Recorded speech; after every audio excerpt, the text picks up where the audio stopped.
Much. Ladies and gentlemen, a big round of applause for Cameron, huh? Fantastic.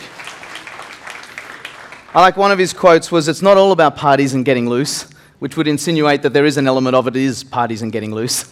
That's okay. I'm also a bit concerned about the customer that has 600 items bought, that has a tattoo on their back for the company. Cam, if you're listening, I wouldn't be concerned about a mysterious car sitting out the front of your house at all. Okay, ladies and gentlemen, last speaker.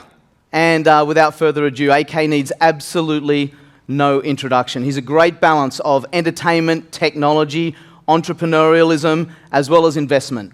For Lenovo, he is our #1 product engineer, integral in the design of our most popular premium tablet, our Yoga range. He's extremely passionate, as you're about to hear, about technology and innovation.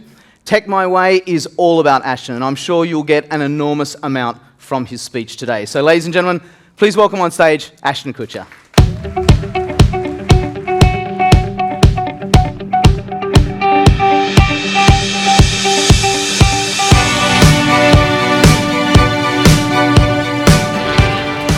There's my posse. That's my entourage right there. They just came rolling in. How you guys doing? You good? Cool. I really struggled with what I was going to talk about today. Because I don't take these opportunities lightly. To be able to stand up in front of people and talk and share how you feel about things is a privilege and an honor, and I appreciate it, and I appreciate you listening. So I thought long and hard about it, and I usually, when I stand in front of folks, I end up in a Q&A. And so I started to think about, well, what would be the questions that I would ask myself?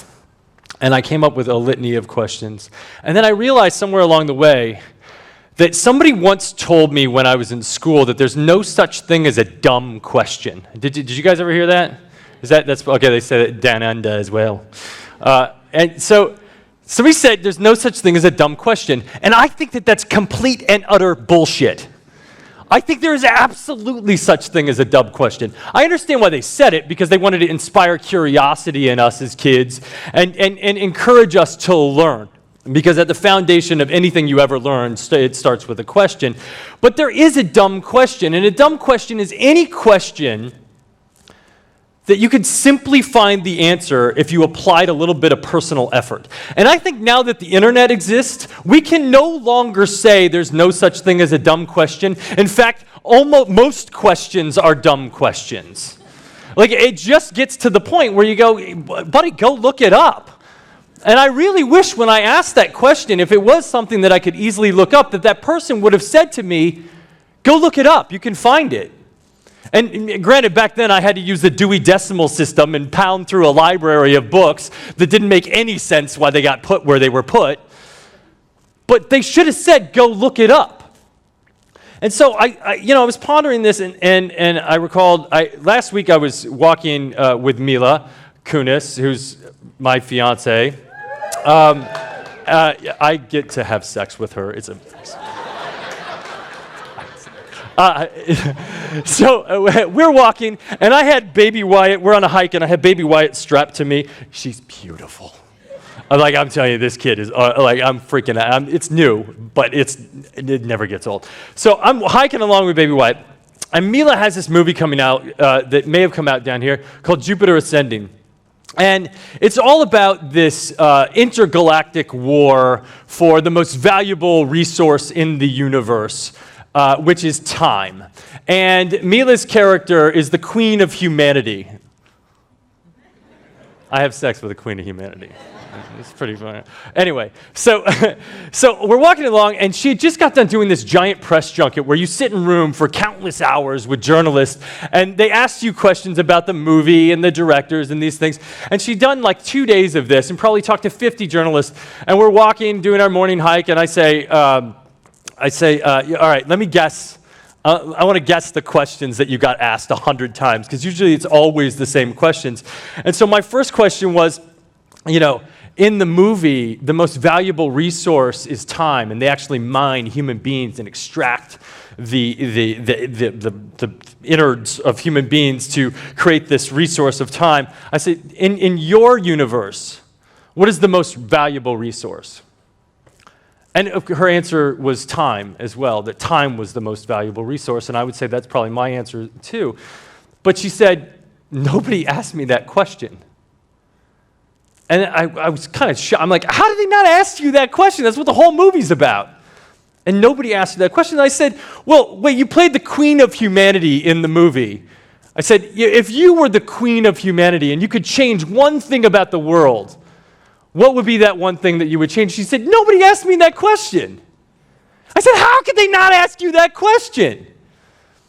And not that these are brilliant questions, or not that these are like beyond the moon questions, but they're thoughtful questions about her movie. It's okay, baby. It's okay, baby. I'm sorry, that's like a flash. I'm like, I want to go home. Let the baby cry. I'm used to it. It's fine. I can go this whole thing. So anyway, I couldn't believe that she hadn't been asked these questions. And then I was like, well, what questions did they ask you? Like, what dress are you wearing? And she said, yes, they asked that. And I thought, really? Really? You had an opportunity to sit with, granted, I prize her as the most valuable person in the world to me, but you had a chance to sit with Mila Kunis, and that's what you asked her? What dress are you wearing? And so then I started to think to myself, well, there are dumb questions. There are questions that waste your time and my time and everybody else's time. I started thinking, well, what is a great question? What constitutes an exceptional question?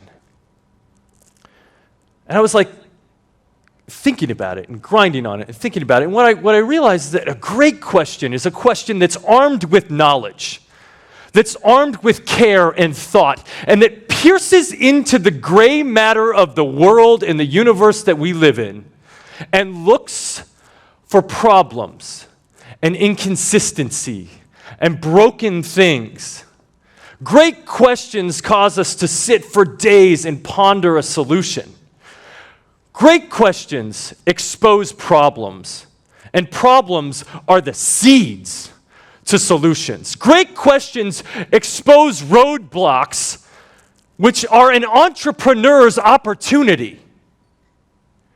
A great question sometimes will arrive at a no, which is the playground for a rebel spirit.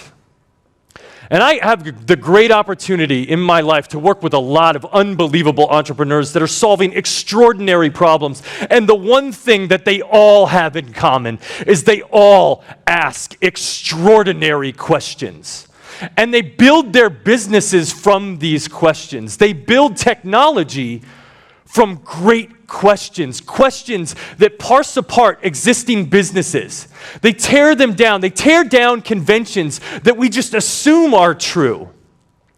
And they expose this magical thing that exists behind every great business. Time. That most magical resource in the world. They find ways to save time. I think time exists on two vectors. It exists on one vector, which is longevity. It's a vector that goes on and on and on, and we're always in our lives seeking longer lives, better lives. It exists on another vector, which is quality. We want better lives, lives that are more filled with wonder and enjoyment and entertainment. Those are the two vectors of time, and those are the two vectors that every single business, every single great business exposes, and they expose it through great questions. So, I think that the most wonderful thing in the world, the most wonderful luxury in the world, is being able to take your time with the things that you want to take your time with. It's an amazing thing to be able to write a long-form handwritten letter and send it to someone. It actually means more because it's got time involved in it. It's an amazing thing to be able to take a stroll through the park because you get to take your time and breathe and actually appreciate the things in this world that are wonderful. So, back to questions. What is the most magnificent question? Well, I have a question that I like to ask to people that I admire in the world. And when I run into someone in the world that I admire, and I get to run into these people quite frequently, I like to ask this one question, and that is, what's the best advice that you've ever received to get you to where you are? And I get amazing answers. And I ask this question in a very particular way. I don't ask it when I'm in crisis. I don't ask it when I need advice. I ask it proactively because I sometimes think that when you ask people that question of what is the best advice, when you need advice, you'll paint their answer into your question. And if you ask them while you're in crisis and you expose your crisis to them, they'll give you an answer that actually that is completely colored by their own experience and their own problem, which isn't always the best thing to do. The best thing to do is build up this reservoir, this library of extraordinary advice that you can access anytime you're in crisis. And that's what I do. When I come up against a problem or an obstacle or a roadblock, I then go back to my index of advice that I've received from extraordinary people. And I look at it, and usually the answer's already in there. So I thought last night, as I was not taking this opportunity for granted, I decided to reach out to some folks that I thought you guys might know and ask them what the best piece of advice they've ever received was so that I could share it today. So I reached out to my fiance, Mila. I mean, that was an easy one, right? And she said, don't let your ego get in the way of asking for help. To me, that is great advice. And to me, I can use that advice all the time. I reached out to Taylor Swift. I figured, she's like the top of the charts right now. I wonder if she would actually even answer my email. She did, which is amazing for the person who's maybe the most busy person on the planet right now. She answered this email because she thought it was important that I share something with you. And she said, keep your hopes high and your expectations low. You're not entitled to anything, but there's nothing that you can't earn. I love that one. You're not entitled to anything, but there's nothing that you can't earn. And most importantly, enthusiasm can protect you from absolutely anything. Ooh, that's good. That, when I watch her do interviews, now I understand a little bit more about her because she's always has that that bubble going. And I'm like, you're protecting yourself. I dig it. I like it. So I reached out to Bradley Cooper. He's got one of the #1 movies in America, this American Sniper movie, which I think is fantastic. And he said, hey, pal, thanks for asking. Often I thought about this old cartoon commercial when I was a kid that sent the message to be yourself and just how vital that is to growth. And when I finally realized that notion some 30 years after watching those commercials in between Saturday cartoons, I found a true difference in my daily life. Knowing that we all have ourselves, and all we have is ourselves, our uniqueness. That is what we can use to cultivate in order to create or do whatever it is that we want to do in this life. Just be yourself. Simple advice, but it's really good advice. And I can imagine that advice coming handy in a moment of crisis. So I reached out to Chris Rock, and he I love his advice. That's a hard one. How about 1? People that can't listen can't lead. 2, one of the keys to success is the ability to listen to people that you know that you are smarter than. And I read that and I was like, oh man, oh no, the whole thesis of my entire thing, which is there are no dumb questions, but there are dumb questions. Maybe I just undermined myself with that piece of advice. And I do think that that's important. I do think that it's important to listen to people that you know that you're smarter than, because you may not be. And then he signed it the CEO of nothing, which I thought was pretty good. And then I reached out to Eric Schmidt, who's a friend of mine, and he said, always return phone calls. Take the time. If you put good energy out, it comes back. Whenever possible, say yes.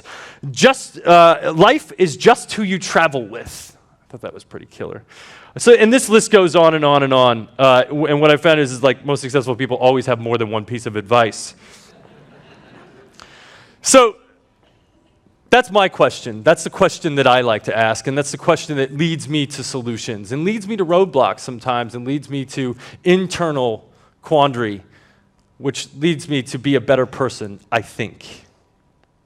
So then I go to what is my advice to other people? What is the question that for me is enduring? And the advice that I would give, if I asked myself my own question, I would say the number one piece of advice I've ever received was that there's no substitution for hard work.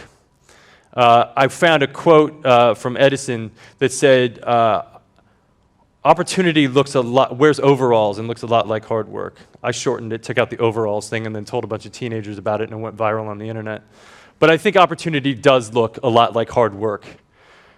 I've never met a successful person that doesn't work hard.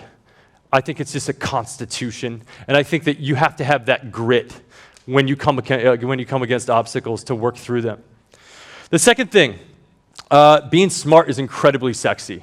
I think that being smart is one of the sexiest things in the world. I think that when you're young and you're going to school and you're a kid and you're in school and you're in class, dumb kids like to make fun of you because you're smart, and they like to pull you down because they don't want you to excel, because when you excel, they feel like less. And so they try to beat you down about being smart. And I think that people get pinned underneath that, and then they don't aspire to be as great as they could possibly be and as smart as they could possibly be. And I think I'm tired of it, because I love smart people and I think that they're sexy.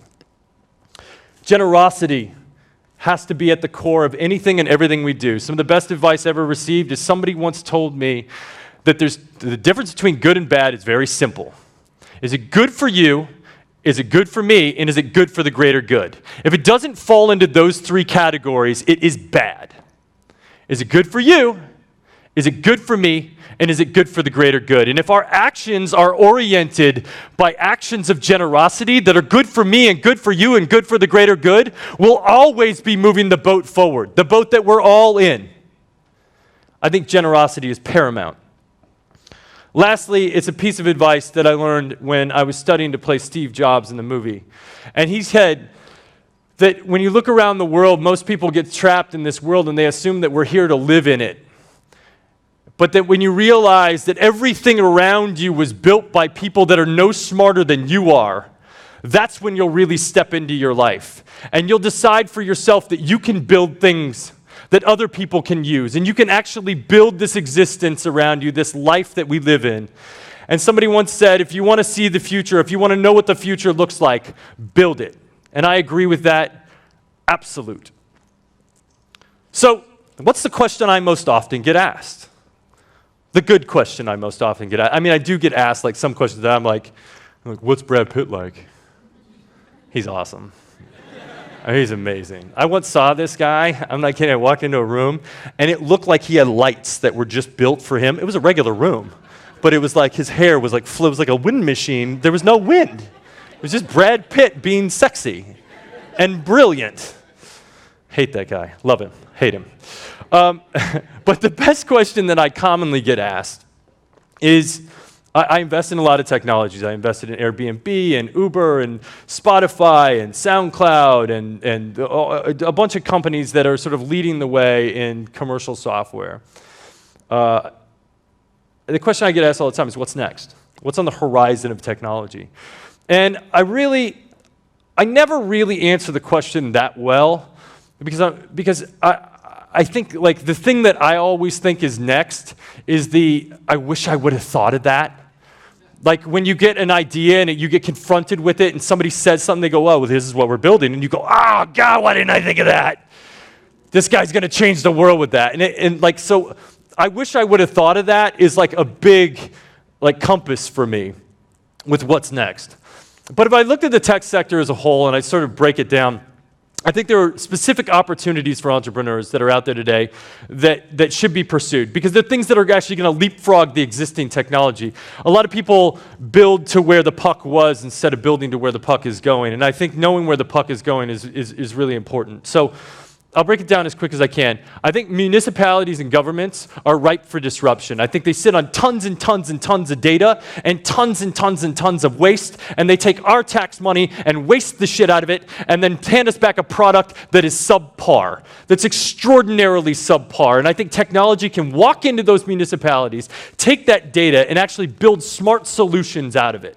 I think we can think about things like traffic and environment and how much energy our city is using and how much waste there is.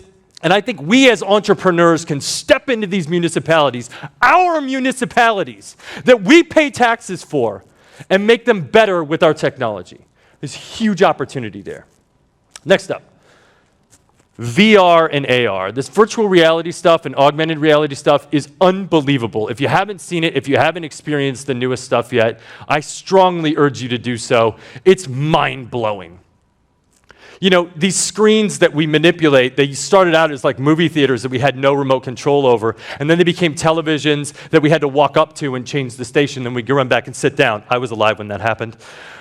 Then, you know, it got closer and it became a computer screen, and we manipulated it with a keyboard and a mouse, and now it's in our hand and it's here and it's about to be right here. And when it gets right here, it gets really, really cool. Because this world can become whatever we want it to be. In a world of AR and VR, you can walk down the street and have monsters jump around corners. I can leave virtual digital notes for my wife on the refrigerator. I can leave notes for my child. I can leave a video here for you. The entire world becomes the playground of our technology, and we can place things in space and then recall them whenever we want. We can be as powerful as Bill Clinton, who has an ear man who walks around with him and tells you who everybody is and one thing about them, so you actually know who they are and you know who you're conversing with, and your memory recall doesn't have to spend time on that. We can have superpowers. You know, why do we settle for 20/20 vision? It's kind of silly, because it's not the best vision. Vision can get a lot better than that, and we can improve it. We can have vision. I can see the guy in the back row, and I can see what your reaction is to what I'm saying if I had better vision. And once the screen is here, we can have that. Sound. I should be able to hear you across the room. I should be able to hear you down the hall. I should be able to click something and hear you without having to put anything up to my head. I think there's huge opportunities about our input sensories. And I think we're about to change our output sensory. You know, it started with the mouse, which was this cool tool that got stolen from Xerox, and then Apple took it, and then other people took it. And then all of a sudden, you know, we went, oh, wait, this is the best manipulator that we have is our finger, and we're going to do it. And so we've been working on these platforms ever since, trying to make them more optimized for finger manipulation. But at a certain point, we should kind of go, wait a second, why did they use a pen in the first place? Did you not want to stick your finger in an ink quill and have ink on your finger all day? No, because it's just not that agile. It's not as agile as we could be. And if we were superheroes, we would have more agile pointers than this. And so I think there will be a more agile pointer, and it might be your voice, or it might even be your thoughts. There's technology that exists today that if you focus hard enough, you can flip a switch. These could be the input sensories of the future. That's exciting. ID. You know, there are all of these wearables that we have that are starting to come out. And they're getting smarter and smarter and smarter. But once they really know that it's me, permissive access to the entire world opens up. These things are going to read our gait. Every human being has a different gait, it turns out. And we have different heartbeats. And our heartbeat, as it's oriented to our gait, is different. And our sweat is different. And once this sensor on my wrist knows that it's me, I can have permissive access to anything. I can have permissive access to my bank account, to rooms, to buildings. I could have permissive access to information. If somebody wanted to leave information for me in a certain place with my permissive access, I could then recall that information. That's pretty cool. How many people here have a phone in their pocket? How many people have a screen? Like virtually every single person in this room. Why do we need 500 screens in a room? What if my permissive access that knew it was me, knew all of my preferences, knew what I wanted, knew the UI and the OS that I wanted to have on this screen, and I could just have it here? Because it would say, hey, Ashton, is that you? And I'd say, absolutely, it's me, check. Okay, that's me. There's my screen. And I'm going to manipulate it with my pointer that's better than my finger, because sometimes touching it isn't always the best way. And so then this liquid product of screens that the price point keeps driving down, you see these tablets that are $100 that are junk. Well, actually, that tablet that's $100 that's junk, we can start to throw our OS onto it, And it doesn't have to be that intelligent because my permissive access is. So I think that that's in the future. I think that's really exciting. There's biotech, which I'm running out of time, so I'll go really short on that. I saw this thing the other day where this guy had used the phosphorescence of jellyfish and implemented it into plants. Plants are easier than people because you have to deal with all these regulations in order to get things approved. And so he made this phosphorescent plant. And he's speculating that he could build phosphorescent trees for our streets instead of street lamps. You just have glow-in-the-dark trees. It's kind of great until you're the one that has the tree planted outside your window, and you're like, cut down the street lamp tree.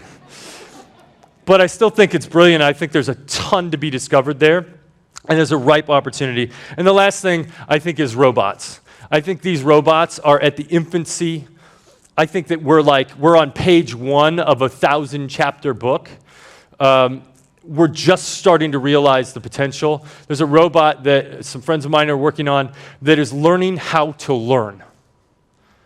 Whoa. Once it knows how to learn, it could get smart real fast because we could just feed it the internet.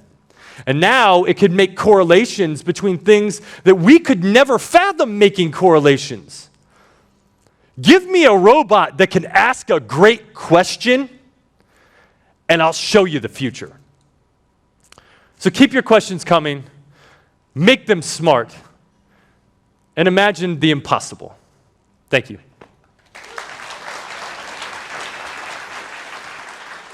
Thanks, Mike. Awesome.